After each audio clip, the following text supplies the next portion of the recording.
அவங்க தங்கியிருந்த விடுதியிலிருந்து கிளம்புனவங்க திருப்பி அங்க வரவே இல்லை. அவங்க மாயமா காண போறாங்க. டூரிஸ்ட் கைடு ஒருத்தரை கூப்பிட்டு விசாரிக்கும் பொழுது அவர் கொடுத்த தகவல் தான் இந்த கேஸ்லயே ஒரு டேர்னிங் பாயிண்டா இருக்கு. முக்கிய குற்றவாளியே மனைவி சோனம் அப்படின்றதுதான். அவருடைய உறவினர்கள் இவர்கள்லாம் பிரச்சனைகள்ல ரொம்ப மனவேதனை இருந்த சமயத்துல அவங்க கூடயே இருந்திருக்கிறார். கோல்ட் பிளட்டட் மர்டர் அப்படின்னு சொல்லுவாங்க. இது எதற்காக சொல்றாங்க அப்படின்னா, உணர்ச்சி வசப்படாம, பரிதாபப்படாம, எந்த குற்ற உணர்வுமே இல்லாம ஒரு கொலையை ஒருத்தங்க செய்யறாங்கன்னா அது கோல்ட் பிளட்டட் மர்டர்.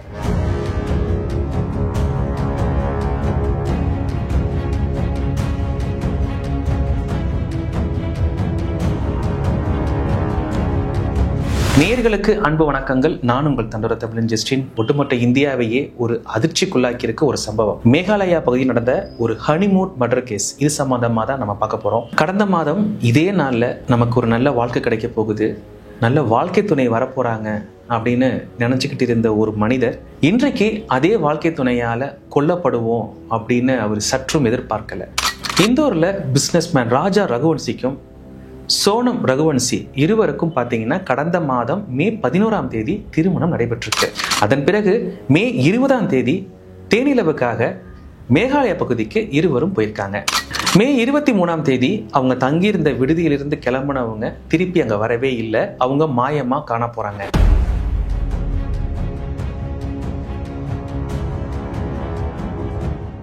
தொடர்ந்து இந்த விஷயம் சர்ச்சையாக மாறுது. சம்பந்தப்பட்ட அந்த ஜோடியினுடைய உறவினர்கள் போலீஸ் ஸ்டேஷன்ல கம்ப்ளைண்ட் கொடுக்குறாங்க, போராட்டம் நடத்துறாங்க. பல வகையில இவர்களை மீட்கிறதுக்கு என்ன செய்ய முடியுமோ அதை செஞ்சுட்டு வராங்க.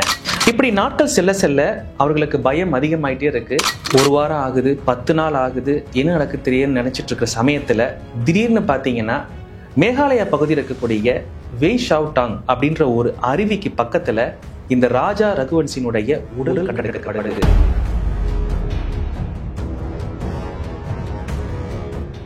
அவருடைய உடல்ல ஏகப்பட்ட காயங்கள் இருக்கு. கூரான ஆயுதம் கொண்டு அவர்களை தாக்கி அவர்களை கொலை செஞ்சிருக்கிறாங்க.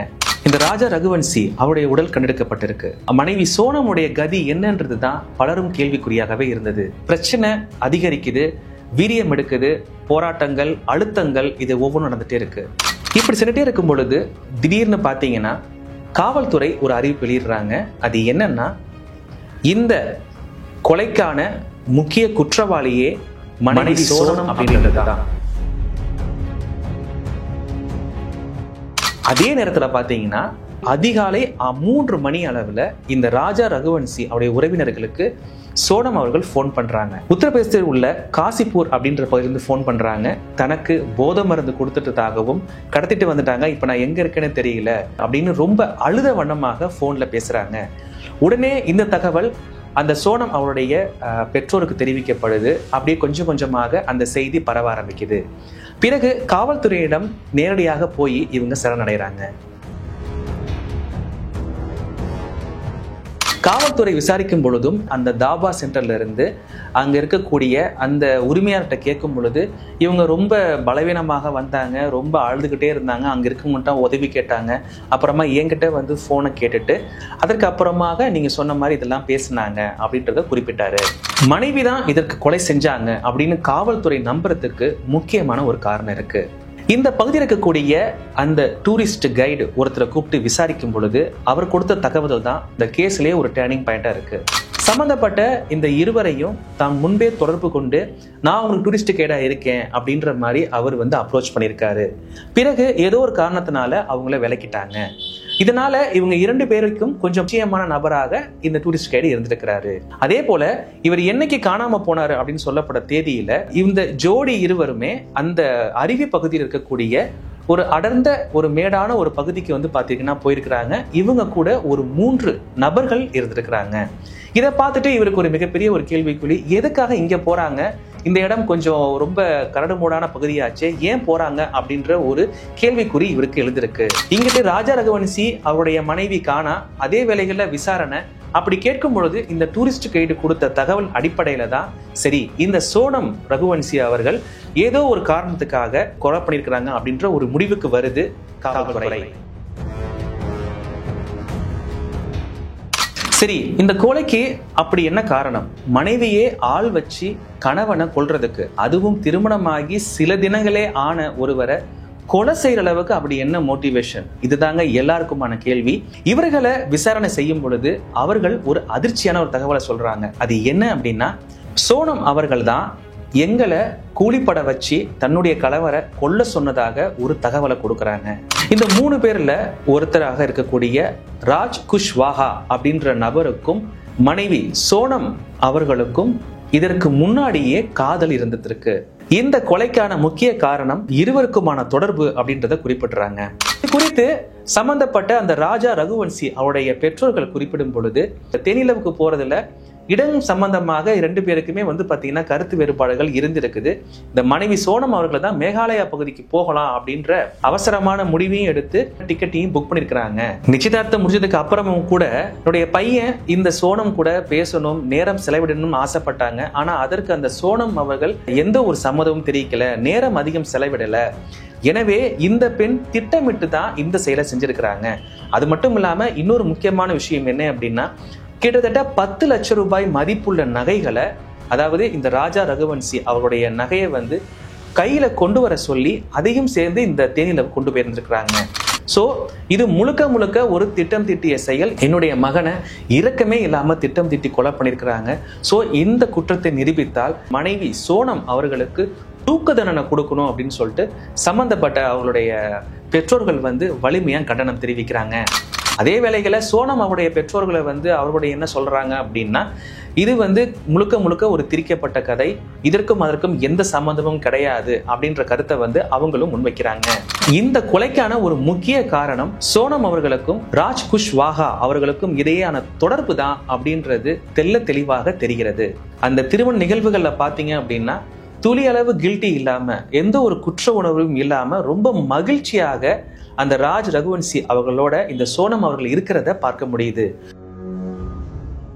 சோ முழுக்க முழுக்க இந்த திருமணம் அந்த பெண்ணினுடைய ஒப்புதலின் பேரு தான் நடந்திருக்கு அப்படின்றத தெல்ல தெளிவாக தெரிகிறது. அப்படி இருக்கும் பொழுது என்ன காரணம்? அவர்களுடைய நகையை எடுக்கணும் அப்படின்ற ஒரு முக்கியமான காரணமா, இல்ல வேற என்ன காரணம் அப்படின்றது மோட்டிவேஷன்ல தான் காவல்துறை விசாரணை செஞ்சிட்டு இருக்கிறாங்க. கோல்ட் பிளட்டட் மர்டர் அப்படின்னு சொல்லுவாங்க. இது எதற்காக சொல்றாங்க அப்படின்னா, துளி அளவு உணர்ச்சி வசப்படாம, பரிதாபப்படாம, எந்த குற்ற உணர்வுமே இல்லாம ஒரு கொலைய ஒருத்தங்க செய்யறாங்கன்னா அது கோல்ட் பிளட்டட் மர்டர். இதுல இன்னொரு முக்கியமான விஷயம் என்ன அப்படின்னா, இந்த சோனம் அவர்களுடைய தொடர்பு இருந்த இந்த ராஜ் குஷ்வாஹா அப்படின்ற நபர் பாத்தீங்கன்னா, ஏற்கனவே இவங்க 2 பேரும் காணாம போயிருக்காங்கன்னு அந்த ஒரு 10 தினங்கள் அவருடைய உறவினர்கள் இவர்கள்லாம் பிரச்சனைகள்ல ரொம்ப மனவேதனை இருந்த சமயத்துல அவங்க கூடயே இருந்திருக்கிறாரு. அதனுடைய வீடியோ காட்சிகளும் பாத்தீங்கன்னா வெளிவந்திருக்கு. முழுவதுமாக எல்லாரையும் ஏமாற்றிடலாம் அப்படின்னு அவருடைய நம்பிக்கை இந்த அளவு இருந்திருக்கிறத பார்க்கும் பொழுது ரொம்ப ஆச்சரியமாக இருக்கிறது. திருமணமாகி சில வருடங்கள், சில மாதங்கள் அப்படின்றதெல்லாம் தாண்டி இன்றைக்கு சில தினங்களே 1 நாள், 2 நாள், 3 நாளே நாட்களாக மாறிடுச்சு அப்படின்றதான் பார்க்க முடியுது. கொலை செய்யப்பட்ட அந்த நபரின் மீது ரொம்ப பரிதாப எண்ணம் தான் வருது. காரணம், இவர்கள் 2 பேரும் லவ் பண்ணி அவர்கள் இருந்ததுக்கு என்ன ஏன் கொலை பண்ணணும், என்ன ஏன் திருமணம் செய்யணும், பிறகு கொலை செய்யணும் அப்படின்ற எண்ணம் அந்த மனுஷன் சாகும் போது அவருக்கு எந்த அளவுக்கு வலியை கொடுத்துருக்கும் பார்க்க நமக்கு வேதனையா தான் இருக்கு. தான் சேர்ந்து வாழக்கூடிய துணையின் மீது கருத்து வேறுபாடு இருக்குது அப்படின்னா கண்ணியமான முறையில அவர்களை விட்டு விலகிறது தான் ஒரு நல்ல ஒரு தீர்வை கொடுக்கும். அவர்களை அவமானப்படுத்துறதுனாலயோ அவரை கொலை செய்யறதுனாலயோ எந்த ஒரு பலனையும் கொடுக்காது. அது மட்டும் இல்லாம இந்த சம்பந்தப்பட்ட இருவரினுடைய பெற்றோர்கள், உறவினர்கள் எந்த அளவு பாதிப்படைவாங்க அப்படின்றத கொஞ்சம் யோசித்து பார்க்கணும். காவல்துறை இது சம்பந்தமாக தொடர்ந்து அந்த கைது செய்யப்பட்ட சோனம் அவர்களும் அவருடைய கூட்டாளியையும் விசாரணை செஞ்சுட்டு வராங்க. ஏன்னா திடீர்னு இந்த அளவு கொலை செய்யறதுக்கு வேற என்ன முக்கியமான காரணம் இருக்கும், இது எந்த அளவு இவர்கள் திட்டம் செஞ்சிருக்கிறாங்க அப்படின்ற நோக்கத்துல தான் விசாரிச்சுட்டு வராங்க.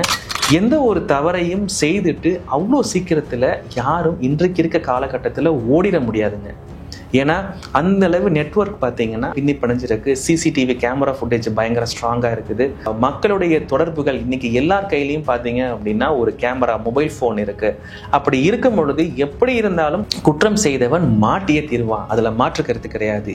இருந்தாலும் அவர்கள் வேற வழி இல்லை, தன்னுடைய ஆசைக்காக தேவைக்காக ஒரு கொலையை செய்யறாங்க அப்படின்னா எந்த அளவு அவங்க முட்டாளா இருப்பாங்க அப்படின்றது தான் இந்த விஷயத்துல பார்க்க முடியுது. அது மட்டும் இல்லாம ஒருத்தரோட வாழ பிடிக்கல, அவங்களோட எனக்கு சேர்ந்து இருக்க பிடிக்கல, இருவருக்கும் கருத்து வேறுபாடு இருக்கு, நான் இன்னொருத்தரை விரும்புறேன், நான் அவர் கூட சேர்ந்து வாழணும்னு ஆசைப்படுறேன் அப்படின்னு நினைக்கிறவங்க தயவு செய்து இன்னொரு பெண்ணினுடைய வாழ்க்கையோ இன்னொரு ஆணினுடைய வாழ்க்கையோ கெடுக்காதீங்க. அவருடைய திருமணம் செய்து சில நாட்களுக்கு பிறகோ இல்லை அதே சமயங்களில் இன்னொரு நபர், ஆணோ பெண்ணோ கூட நீங்கள் உறவில் இருக்கிறது இது தேவையில்லாத ஒரு பகையை கொடுக்கும். அது கொலை அளவுக்கு சென்றுட்டு போயிட்டு இருக்கும். கண்ணியமான முறையில் இருவரும் பிரிந்து அதற்கான ஸ்பேஸை கொடுக்கணும் அப்படின்றது தான் நாம தெரிவிச்சுக்கிறோம். அதே வேளைகளில் பெற்றோர்களும் நாட்கள் செல்ல செல்ல அவர்கள் மனம் மாறிடுவாங்க, சரியாயிடுவாங்க அப்படின்ற எண்ணத்திலே திருமணம் செஞ்சு வைக்கிறாங்க. அந்த திருமணமானது சம்பந்தப்பட்ட இருவருக்குமே பிரச்சனை கொடுக்குது. அதுவும் ஆப்போசிட் சைடு இருக்கக்கூடிய நபருக்கு மிகப்பெரிய ஒரு பிரச்சனையை கொடுக்குது.